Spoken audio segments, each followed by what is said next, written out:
Hello students, welcome back in my class. आज हम लोग बात करने वाले हैं फॉर्मूलों की जो यूज होने वाले हैं हमारे चैप्टर सॉल्यूशन के लिए। मैंने सारे फॉर्मूले आप लोगों के लिए एक ही जगह पर कंसाइज करके रख दिए हैं जिससे आप लोगों को सॉल्यूशन चैप्टर के किसी भी न्यूमेरिकल को सॉल्व करने में कोई भी परेशानी ना हो। तो चलिए स्टार्ट करते हैं। Formula number 1, solubility.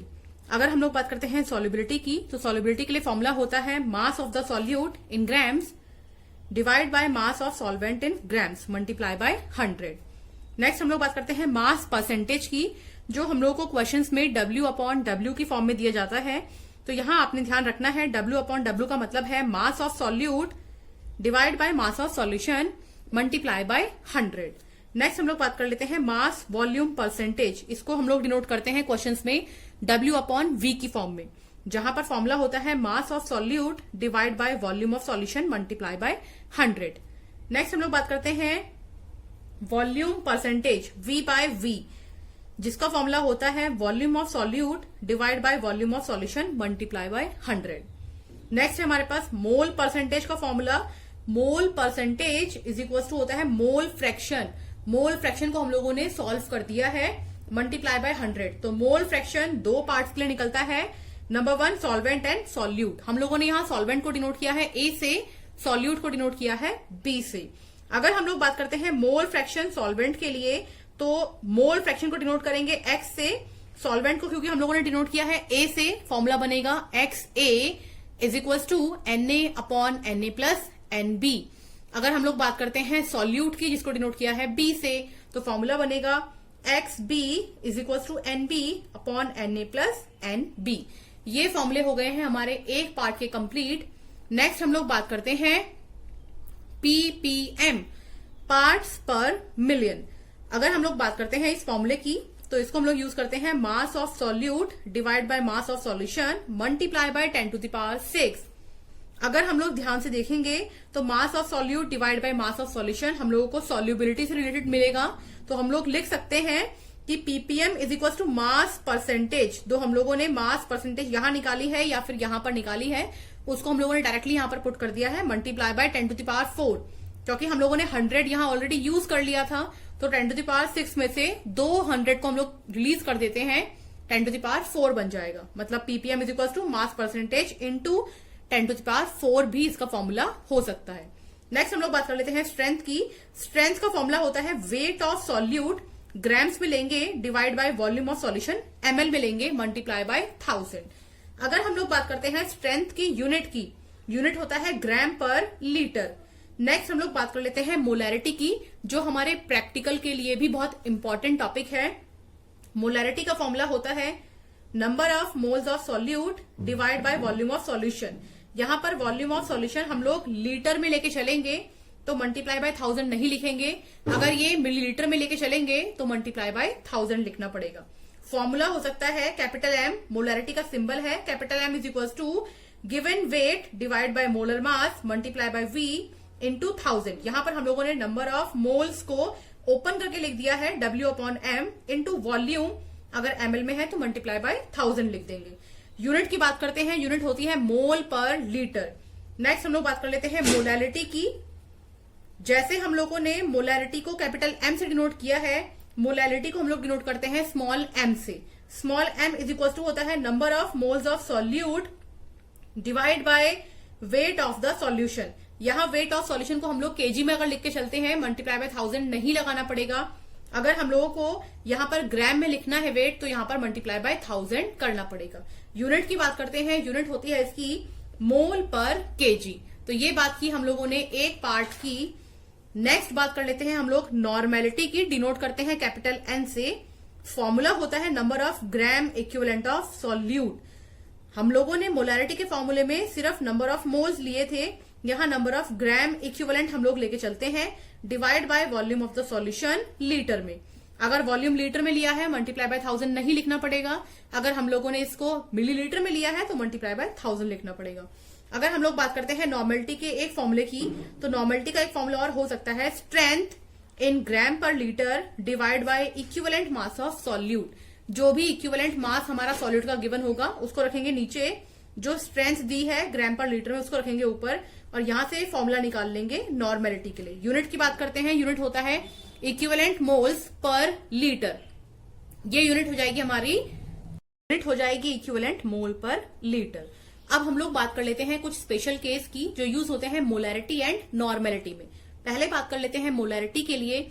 अगर हम लोग मोलैरिटी की बात करें और हम लोगों ने सॉल्यूशन डाइल्यूट बनाया है, डाइल्यूट मतलब एक्वस सॉल्यूशन बनाया है हम लोगों ने, तब फॉर्मूला होगा M1V1 is equal to M2V2, यानी कि molarity of first solution volume of first solution is equal to molarity of second solution and volume of second solution. अगर हम लोग बात करते हैं सेकेंड कंडीशन की, if two different solution of same solute with molarity M1 and M2 are mixed, हम लोगों ने दो अलग अलग सॉल्यूशन लिए हैं, उन दोनों सॉल्यूशन को हम लोग एक जगह पर ही इकट्ठा करके रखने वाले हैं, तब मोलैरिटी क्या होगी? क्योंकि हम लोगों ने दोनों अलग अलग सॉल्यूशन को कंबाइन कर दिया है तो मोलैरिटी भी 1 होगी। यहां फॉर्मूला हो जाएगा capital M is equal to M1V1 plus M2V2 divide by V1 plus V2। Next हम लोग बात कर लेते हैं if two solutions are mixed, दो अलग अलग सॉल्यूशन को हम लोगों ने मिक्स कर दिया है, तब हम लोग उनके मोल्स को भी यहां पर इंक्लूड करेंगे। फॉर्मूला बनेगा M1V1 upon N1 is equal to M2V2 upon N2। अब अगर हम लोग बात कर लेते हैं, दो सॉल्यूशन को हम लोगों ने मिक्स नहीं किया है, लेकिन उन दोनों के लिए हम लोगों को मोलैरिटी फाइंड आउट करनी है कि एक साथ मोलैरिटी कितनी आएगी। तो वैल्यू बनेगी M is equal to M1V1 upon N1 minus M2V2 upon N2, और नीचे रखा जाएगा टोटल वॉल्यूम ऑफ सॉल्यूशन, यानी कि V1 कितना है V2 कितना है, उन दोनों का एडिशन रखा जाएगा। नेक्स्ट हम लोग कंडीशन की बात कर लेते हैं नॉर्मेलिटी में। पहली कंडीशन है N1V1 is equal to N2V2, same रहेगी when a solution is diluted. तो नॉर्मेलिटी की कंडीशन बिल्कुल सेम रहेगी मोलैरिटी की तरह, N1V1 इज इक्वल टू हो जाएगा N2V2। सेकंड कंडीशन की बात करते हैं, सेम रहेगी if two different solutions of same solute with molarity N1 and N2 are mixed. यहां पर हम लोग नॉर्मेलिटी वर्ड को यूज करेंगे, N1 and N2 are mixed. तब अगर हमें टोटल नॉर्मेलिटी निकालनी है तो वो हो जाएगी N1V1 plus N2V2 divide by V1 plus V2। अब अगर हम लोग बात कर लेते हैं कि हमारे पास दो रिएक्टिंग सॉल्यूशंस हैं, फॉर एग्जांपल जिनमें से एक एसिड है और दूसरा हमारे पास बेस है, तो अगर हम लोगों को नॉर्मेलिटी की वैल्यू निकालनी है तो नॉर्मेलिटी की वैल्यू हो जाएगी N1V1 minus N2V2 divide by V1 plus V2। आपको ध्यान रखना है सेकंड कंडीशन थर्ड कंडीशन में फर्क है। थर्ड कंडीशन में एसिड प्लस बेस की मैंने यहां पर कंपलसरी बात की है। नेक्स्ट बात कर लेते हैं relationship between normality and molarity क्या होता है। रिलेशनशिप की बात करें तो नॉर्मेलिटी इक्वल टू होता है N, यानी कि number of moles multiply by molarity, यानी कि capital N is equal to होता है N इंटू कैपिटल M। ये बात कर ली हम लोगों ने फॉर्मुलों की। अब हम लोग बात करते हैं कॉलिगेटिव प्रॉपर्टीज की। हमें पता है हमारे पास 4 टाइप की कॉलिगेटिव प्रॉपर्टीज होती हैं, that is relative lowering of vapour pressure, elevation in boiling point, depression in freezing point and osmotic pressure, जिसके साथ ऐड होता है एक टॉपिक और वांट ऑफ फैक्टर। सबसे पहले बात करते हैं relative lowering of vapour pressure की। इसका फॉर्मूला होता है P0A minus PA upon P0A। जहां पर अगर हम लोग बात करते हैं P0A की, तो P0A वेपर प्रेशर रहेगा हमारा प्योर सॉल्वेंट का, PA रहेगा वेपर प्रेशर ऑफ सॉल्वेंट। यहां फर्क आप समझ सकते हैं, P0 प्योर सॉल्वेंट के लिए है जबकि PA सिर्फ सॉल्वेंट के लिए है, डिवाइड बाय P0A, यानी कि vapour pressure of pure solvent is equal to XB mole fraction of solute. यहां पर मोल फ्रैक्शन हम लोग सॉल्यूट के लिए लेके चलेंगे। तो हम लोग बात कर लेते हैं P0A माइनस PA की, तो ये होता है lowering in vapour pressure. P0A minus PA होता है लोअरिंग इन वेपर प्रेशर, और अगर XB की बात करते हैं वो हो जाएगा mole fraction of solute. Next बात कर लेते हैं elevation in boiling point. Formula होता है delta TB is equal to KB into small m। Small m मतलब मोलैलिटी। डेल्टा TB रहेगा elevation and boiling point, KB रहेगा एलिवेशन कांस्टेंट और स्मॉल m रहेगा मोलैरिटी। डेल्टा TB में अगर हम लोग स्मॉल m मोलैरिटी के फॉर्मूले को ओपन करके लिखेंगे तो फॉर्मूला बनता है delta TB is equal to KB into WB upon MB upon WA, weight of solute divide by molar mass of solute divide by weight of solvent multiply by 1000। अगर हम लोग बात करते हैं यूनिट की, तो यूनिट ऑफ KB की value होती है केल्विन kg पर मोल। ये बात कर ली हम लोगों ने एलिवेशन एंड बॉइलिंग पॉइंट की। नेक्स्ट बात करते हैं डिप्रेशन इन फ्रीजिंग पॉइंट की। डेल्टा TF का फॉर्मूला होता है delta TF is equal to KF into small m। Again small m यहां पर होता है मोलैलिटी। अगर हम लोग इस फॉर्मूले को ओपन करके लिखेंगे, फॉर्मूला बनेगा delta T F is equal to K F into W B weight of solute, M B weight of solute, sorry W B रहेगा weight of solute, M B रहेगा molar mass of solute, multiply by weight of solvent multiply by 1000। Unit की बात करेंगे तो के F की unit और के बी की यूनिट बिल्कुल सेम रहेंगी, तो के एफ की यूनिट भी हो जाएगी केल्विन केजी पर मोल। अब हम लोग बात कर लेते हैं ऑस्मोटिक प्रेशर की, जिसके ऊपर बोर्ड के एग्जाम में हर साल एक क्वेश्चन जरूर पूछा जाता है और ये बहुत इंपॉर्टेंट टॉपिक भी है। अगर हम लोग बात करते हैं ऑस्मोटिक प्रेशर की, डिनोट करते हैं पाई से। पाई इज इक्वल टू होता है सी इंटू आर इंटू टी, जहां पर सी है कंसंट्रेशन, आर है हमारा गैस कांस्टेंट, टी है हमारा टेम्परेचर। इसको अगर हम लोग कांस्टेंट की फॉर्म में लिखें तो कांस्टेंट के लिए वैल्यू हो जाती है pi is equal to i into C into R into T.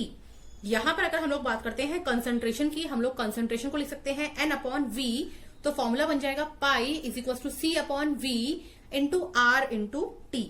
यहां पर अगर हम लोग बात करते हैं आई की, तो आई होता है हमारा वॉन्ट ऑफ फैक्टर, जिसको हम लोग अगेन सॉल्व कर सकते हैं। I is equal to observe colligative property, इन चारों कॉलिगेटिव प्रॉपर्टी में से कोई भी प्रॉपर्टी जिसकी हम लोगों ने ऑब्जर्व वैल्यू फाइंड आउट की है, डिवाइड बाय कैलकुलेटेड वैल्यू उस कॉलिगेटिव प्रॉपर्टी के लिए क्या होगी। अगर उन दोनों का रेशियो निकालते हैं तो निकल के आता है हमारा वॉन्ट ऑफ फैक्टर।